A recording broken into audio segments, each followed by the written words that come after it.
हैं तो इसका जो सूत्र है वह पहले हम संस्कृत में समझ लेते हैं, चाहे सूत्र कहिए चाहे परिभाषा। इसका जो सूत्र है वह है चा अर्थे, यानी क्या है, चा अर्थे द्वंद्वा, चा अर्थे द्वंद्वा, ये इसकी परिभाषा है।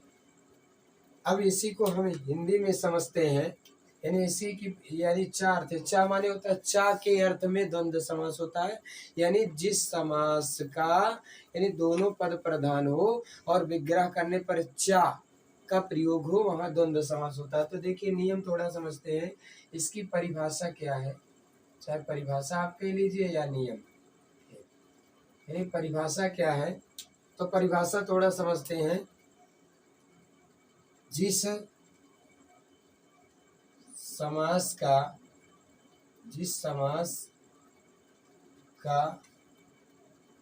दोनों पद यानी दोनों पद कौन, पूर्व पद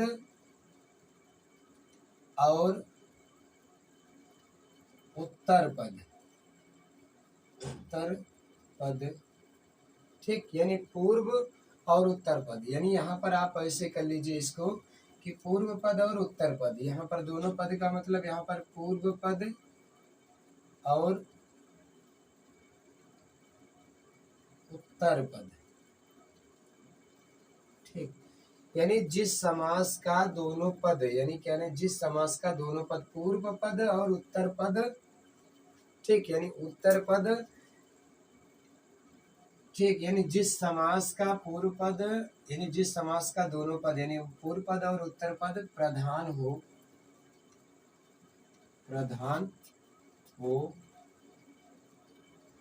ठीक, जिस समास का दोनों पद पूर्व पद और उत्तर पद प्रधान होता है, ऐसा लिखिए, ठीक, प्रधान होता है, उसे द्वंद्व समास कहते हैं, उसे द्वंद्व समास, ठीक, उसे द्वंद्व समास कहते हैं, ठीक, उसे क्या कहते हैं, उसे द्वंद्व समास कहते हैं, ठीक। और इस समास में विग्रह करने पर, ठीक, यानी इस समास, ठीक, इन्हें द्वंद्व समास कहते हैं। इस समास में समस्त पद का समास विग्रह करने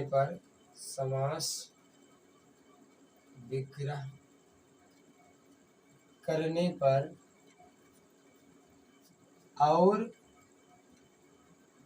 या चा का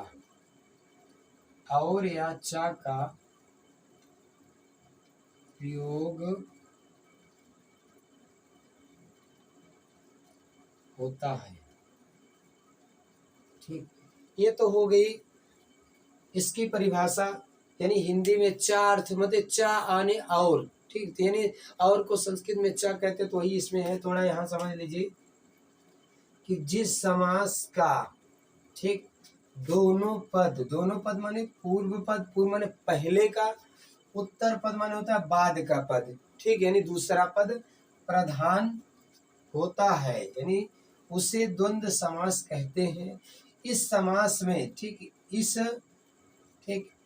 इसमें समस्त पद, ठीक, इसमें समस्त पद का, यानी इसमें जो समस्त पद का क्या है, समास विग्रह करने पर, यानी क्या है कि समास विग्रह करने पर और या चा का प्रयोग होता है, ठीक, ये तो हो गया परिभाषा।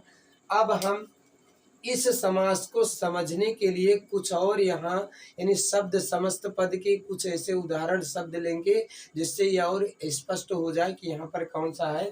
तो थोड़ा यहाँ पर यानी उदाहरणार्थ, यानी क्या, उदाहरण के लिए आप समझ लीजिए, उदाहरणार्थ यानी उदाहरण के लिए, यानी किन किन शब्दों में द्वंद्व समास होता है। तो ऐसे हम यहाँ पर कुछ शब्द लेंगे, तो यहाँ पर पहले इसको लिख लीजिए, क्या, समस्त पद, ठीक, ये हो गया समस्त पद, और इसी का हम समास विग्रह करेंगे, यानी ये हो गया क्या, समास विग्रह।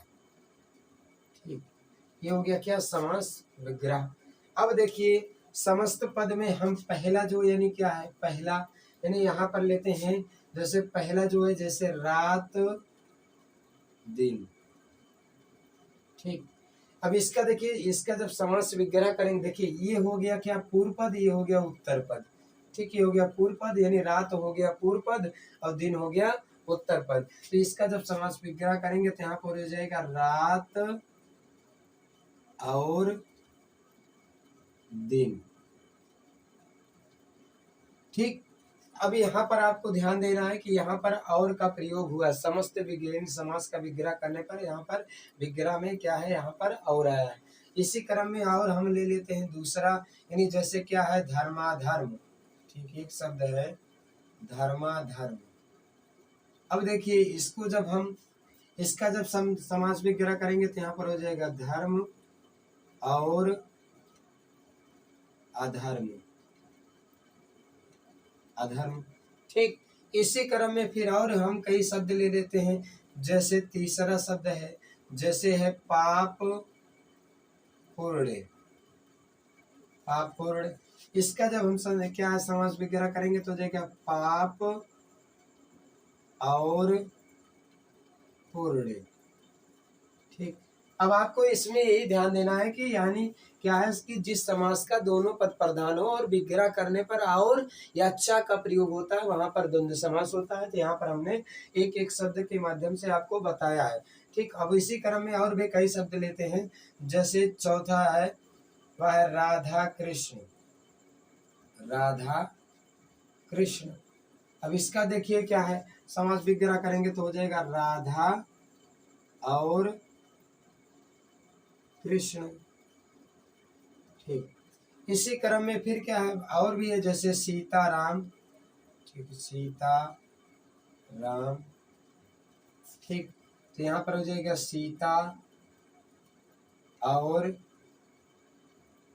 राम। ठीक, और का प्रयोग हो रहा है, देखिए यहाँ पर विग्रह करने पर और का प्रयोग हो रहा है, जैसे फल फूल।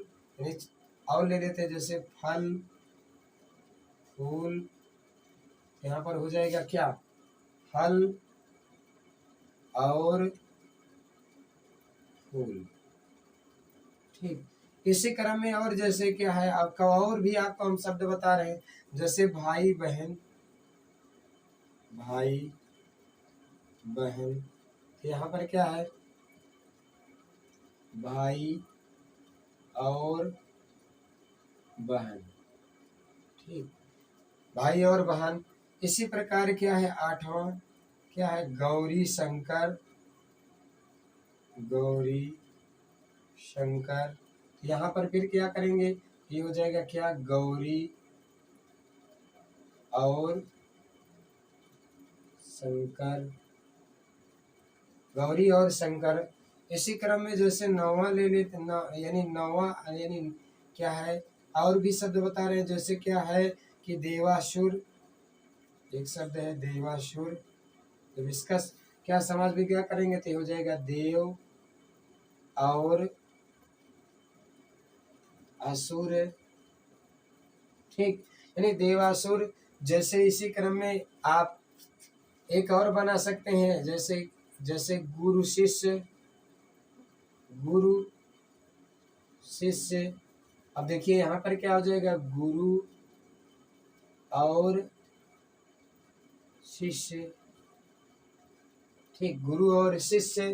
तो यहाँ पर आपको ये समझना है कि समास विग्रह करने पर देखिए क्या है, ये हमारा हो गया क्या, जैसे धर्माधर्म, तो धर्म हमारा क्या हो गया, पूर्व पद हो गया। अधर्म क्या हो गया, यानी क्या है कि यानी ये हमारा धर्म क्या है, ये पूर्व पद हो गया, और ये अधर्म क्या है, यानी क्या उत्तर पद। यानी इसको आप कह सकते हैं उत्तर पद, और ये हो गया आपका पूर्व पद। यानी दोनों पद की प्रधान है, यानी दोनों पद की प्रधानता है। और विग्रह करने पर सभी उदाहरणों में देखिए और का प्रयोग हुआ है, यानी यहाँ पर सभी में और का प्रयोग हुआ है। इसलिए यहाँ पर कौन सा समास है, द्वंद्व समास है। ठीक, दोनों में और सभी में क्या है, और का प्रयोग हुआ है। इसलिए यहाँ पर जो है कि द्वंद्व समास है। अब इसी से संबंधित हम आपको और भी शब्द बताते हैं जिसको आप क्या है कि प्रैक्टिस करेंगे उसी आधार पर जिसमें द्वंद्व समास है। तो जैसे क्या है कि हम आपको यानी ये मान के चलिए ये सीखने के लिए आपको यानी क्या है दे रहे हैं, तो इनको आपको कर लेना है। जैसे राम लक्ष्मण, राम लक्ष्मण, इसको आपको कर लेना है उसी क्रम में।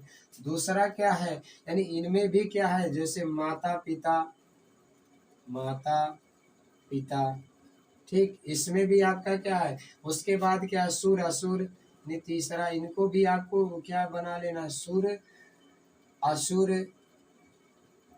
ठीक।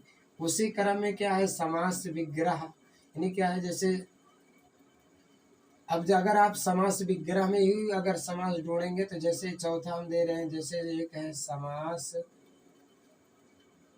विग्रह। अब इसका अगर आप करेंगे तो यहाँ पर हो जाएगा समास और विग्रह, यानी समास विग्रह में खुद ही द्वंद्व समास है। यानी तो इसलिए आप क्या है, अब जैसे इसी क्रम में आप इसको भी कर लीजिए, जैसे लाभ हानि, लाभ हानि, ठीक, यानी क्या पांचवा हो गया। उसी क्रम में आप इसको भी बना लेंगे, क्या है जल थल, जल थल, इसको जल और थल हो जाएगा, यानी क्या उत्थान पतन, ठीक, उत्थान पतन, ठीक। उसके बाद फिर क्या हो जाएगा अपना पराया, आठवां नंबर अपना, फिर क्या है पराया।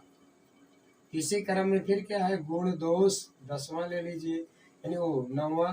इसी क्रम में क्या है, यानी आप इसको भी अपने कॉपी में या अपने समझ लेंगे, जैसे क्या है गुण दोष, गुण दोष, ठीक। तो यानी ये सब क्या है, ये सब क्या है द्वंद्व समास के यानी क्या है अतिरिक्त हमने आपको शब्द बताए हैं। जैसे पहला हमने आपको बताया है राम लक्ष्मण, दूसरा माता पिता, तीसरा सुर असुर, चौथा समास विग्रह, पांचवा लाभ हानि, उसके बाद जल और थल, उसके बाद फिर उत्थान पतन, अपना, ठीक, और गुण दोष। यानी इन सब का आपको जो है यहाँ पर स्वयं क्या है इनका समास विग्रह कर लेना है, और समास विग्रह करने के बाद इनको समझ लेना है कि यदि इनका समास विग्रह करने पर यदि इसमें जो है और, ठीक, यानी और या चा, ठीक, और या चा का प्रयोग हो रहा है तो जानिएगा कि इसमें द्वंद्व समास है।